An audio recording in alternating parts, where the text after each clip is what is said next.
All right, hello.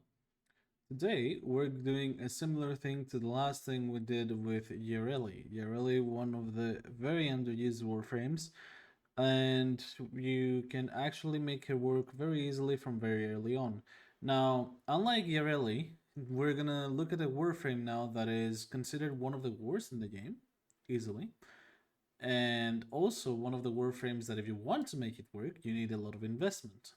So, let's see what kind of investment we need, and let's see what Warframe it is. And probably if you've seen by the title, you already know. I mean, is it really a secret at this point that we're talking about Valkyr?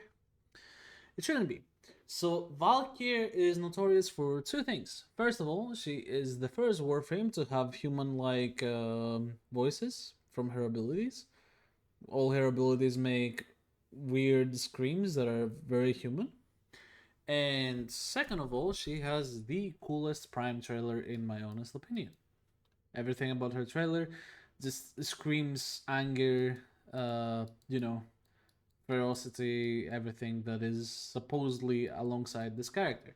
So, what do we do here exactly? How do we help Valkyr to become actually decent? First of all, you may have seen Nourish and you'll be like, oh my god, Nourish again, but hear me out. We are straight up cooking with Nourish here. Like, you have no idea how much we're cooking with Nourish here. So first of all, we check the builds. And we have two augment modes. Yes, we have Enraged and then we have Eternal War. And we're using Arcane Reaper, which may be surprising to some people, but if you saw a previous video that I made for health tanking abilities with Wisp on that specific video, you remember a very specific combo of Arcane Reaper plus melee fortification from your melee. These two stack, and with the health regen, you can maintain pretty high health with no issues whatsoever because your armor value is so high that you pretty much tank everything and anything without the need of absolutely any other DR. And since this build is using Warcry and other damage up and speed up and armor increase, it can go nuts. So first of all, that is what goes for tankiness, and then for damage, obviously Enrage, so we're playing with Hysteria mainly, and then Eternal War to help maintain the attack speed buff so we can use our melee weapon as well. The 3 is mainly for Acolytes, it's actually decent for Acolytes. And here 4 obviously is what we're gonna look to play with. So, what does Archon Continuity do here? Well, in case you don't know, if you have an Exalted Weapon type of deal, if you mod it for pure Toxin, then your Toxin procs are gonna turn into Corrosive procs. So in this build, we have chance to get Toxin, Corrosive, and Viral at the same time.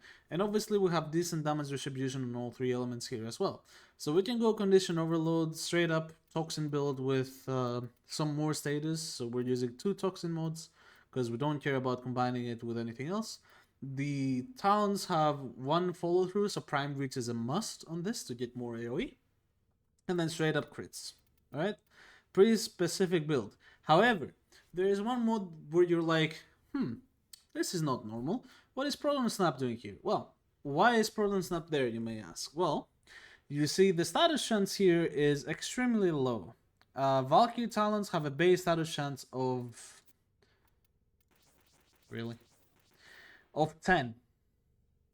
So a 10% status chance is not gonna do anything with Condition Overload. You would most likely go for something like Prime Pressure Point to take care of that, and maybe a heavy attack build with slamming, since slam damage is buffed and all that. You can do that. That's fine. But this is better.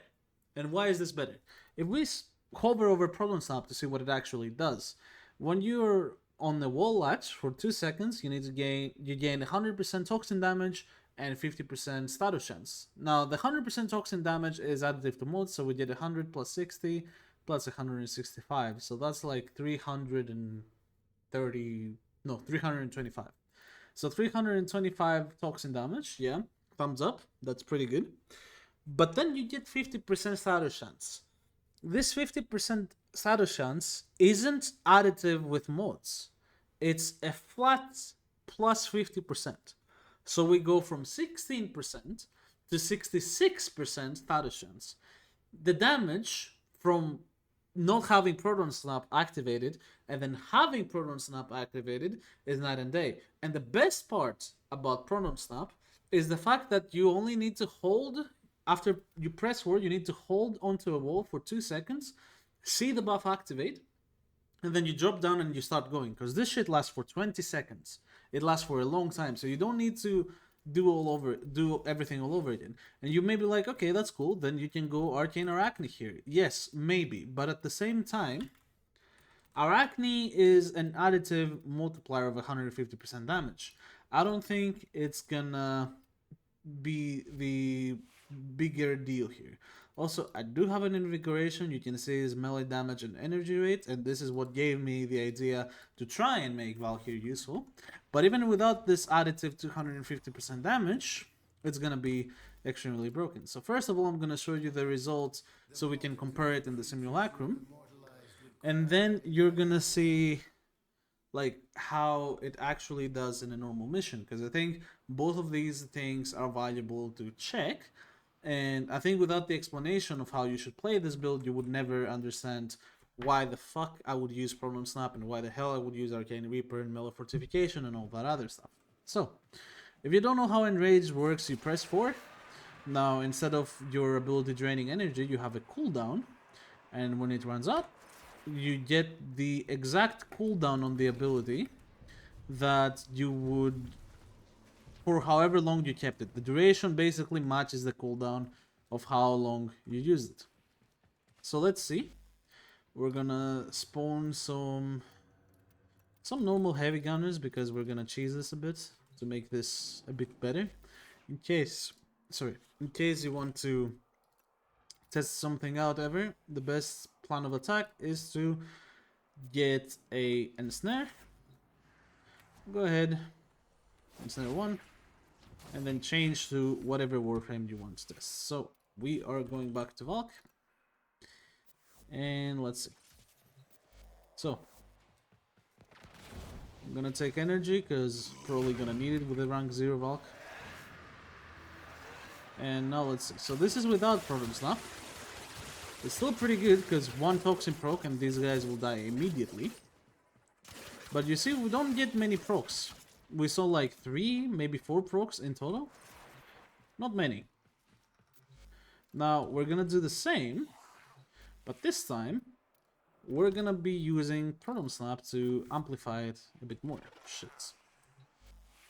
I should, since I don't use this Wisp anymore, I should just do that. It's our only purpose anymore. Alright.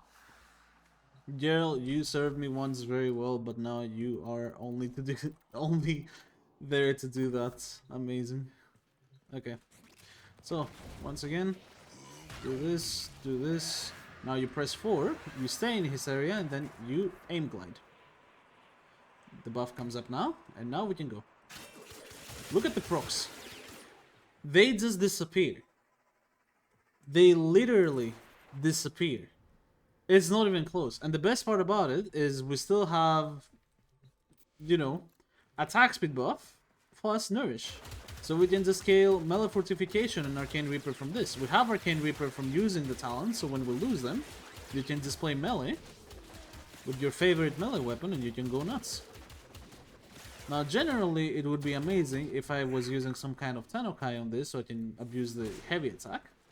But these Teko are so strong that they don't even need it.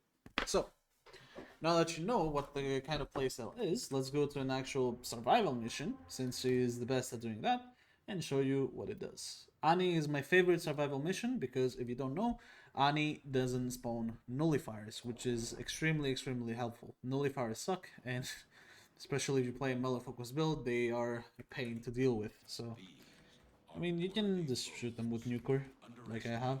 Also, my primary and secondary weapons obviously have some secondary and primary dexterity, so I can easily keep my what do you call it? My combo duration. So, I can press 4, stand on the wall, is up, and we can go. So it's a bit weird, but you see the buff now lasts for 13 more seconds. When the buff is over, you can press 4 to be activated freely. I don't think that's a really bad idea whatsoever. So 3 more seconds. Buff is up. Go with Techo. And now you see I am health tanking these enemies. These are still path level 120 enemies, and my Valkyr, because of Arcane Reaper and melee fortifications, we're gonna see that she takes virtually no damage. It's crazy. So yeah, it's an insane combo on stacking these two, and now our fourth is back up, so we can reactivate Nourish 4 and then just go back up again. And remember, if you lose some kind of health and you want to regain it, your fourth gives you life, so it doesn't matter. Go back up. We have Proton Snap and then go again. 1 million, 2 million, so much damage, and of course this is incredibly potent against any unit. You go against Corpus, you have Toxin damage. 10 million right there on that Corpus guy. You go against Grineer, you have Corrosive... Corrosive Viral and freaking... and Toxin. So anything you do is like extremely good. Any unit you go against is just gonna die immediately. And this is kind of the best thing. I haven't seen many people try out Valkyr. These days, everyone just considers her bad. I think under these setups, she could be really strong. Because I mean, look at this. I'm not dying.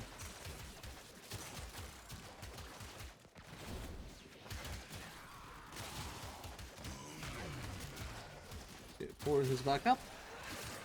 In range, in general, if you can play around it, and now we have so many tools to play around it, it's just a crazy element. It's just a crazy element.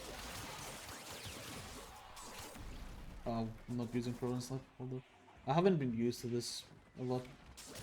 But if you're a Valkyr main, or if you're someone that enjoys Valkyr, but you're like, but she's like, you know, it doesn't feel good to play her or whatever, this can be a game changer to you. Absolutely. And the best part about it is that I don't have any Archon shards in here. You can easily go 6 red Archon shards for extra critical damage, or purple if you can somehow fit in Prime Flow into the build without losing anything important. Maybe instead of Narrow-Minded if you want, but I like Narrow-Minded. I like having a bit more duration. This is obviously what you like. It's your build. Do whatever you want with it.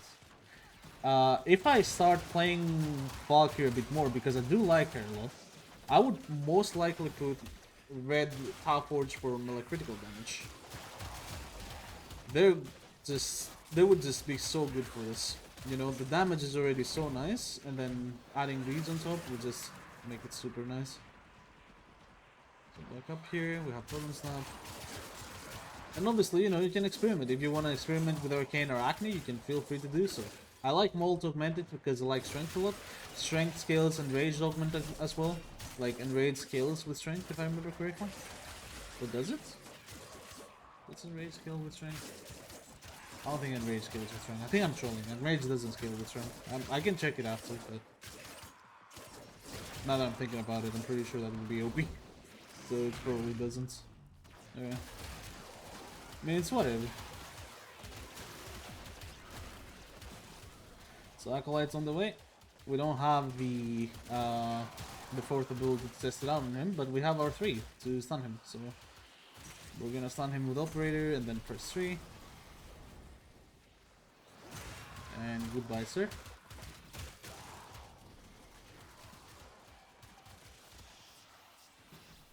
Also, no Prime Sure-Footed on this build. Not because I don't want to put it, but because I don't have format. But in the case of Valkyr, you can make a good case about not using Prime Sure-Footed because of her passive. You could go Power Drift instead. Or you could go Handspring instead. With Handspring, it's probably more consistent than Prime Sure-Footed. I don't know, if you want to like save a space, save a format, because I am using 3 Umbral modes, right?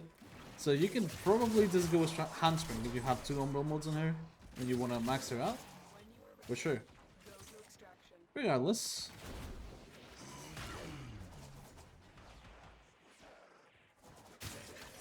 you know, this is a very fun build, and I think in even higher levels it wouldn't really care. Like, it would do very, very well.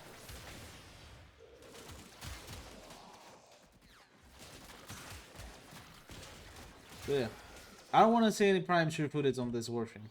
She has a passive for a reason. Utilize it.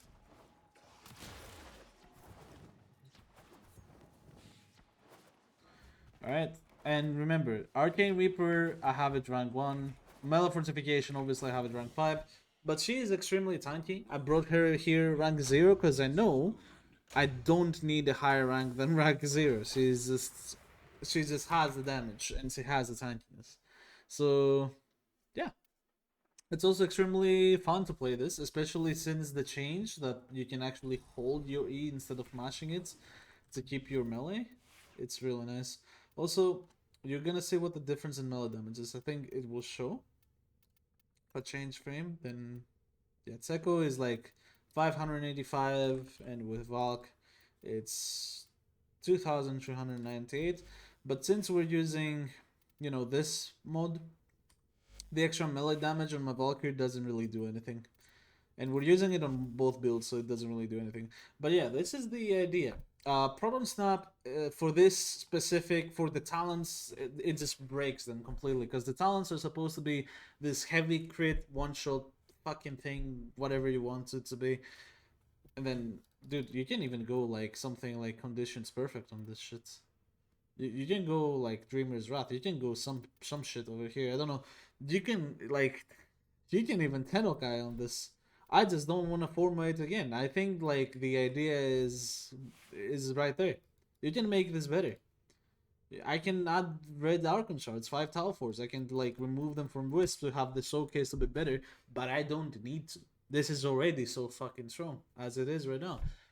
So yeah, it needs a bit of investment. Obviously, not everyone will throw an Umbral Forma on a Valkyr or, you know, 2 Forma. I don't think it needs 3. Maybe it needs 3. No, it needs 3. She has 2 V polarities here by herself, so, you know, nobody will throw 3 Forma on their Valkyr to do this build, probably. But in case you want to make Valkyr really good, you can do this. You can easily do this. But as I said, there is investment. Take it with a grain of salt. Try it yourself. Think if you want to play this frame. This frame is really fun. And in my opinion, you can make this a lot of fun, especially with a bunch of Archon Hearts. You can make this viable till very, very high levels, since the tankiness gets absolutely ridiculous. I don't know if you know, but the melee fortification, you get 210 armor for 10 seconds. The first kill you get lasts 10 seconds, and then it has its own timer. So you get 1 kill, and then that is 1 stack for 10 seconds. On that 10 second timer, you can increase the stacks infinitely. They don't stop. So no matter how many enemies you kill in that timer, you will just keep stacking it. It's just when the 10-second timer from the first stack runs out, you lose that specific stack. And then every other stack that you got has its own 10-second timer. So you will see melee fortification going from like 30 to 20 to 25 to 15. It depends on how many kills you get on that time. And it can stack pretty quickly, especially if you have a very strong melee weapon like my Tseko here with this Riven one. It does wonders, to be honest. It's probably my strongest melee weapon as like a normal melee weapon, as like a non-glaive, non-contagion, that type of deal. So I like it a lot. Maybe if I paid more attention to hate, but overall, so far, you know, really good. It just, you can imagine that the restrictions that this provides you in order to make it survive may not be for everyone, but for me, it's an absolute yes, and I will probably invest in her more and actually put those red Archon swords that I want to put in here. So, that is gonna be it for today's video. I will leave Discord and Twitch links on the description below, and I will see you on the next one.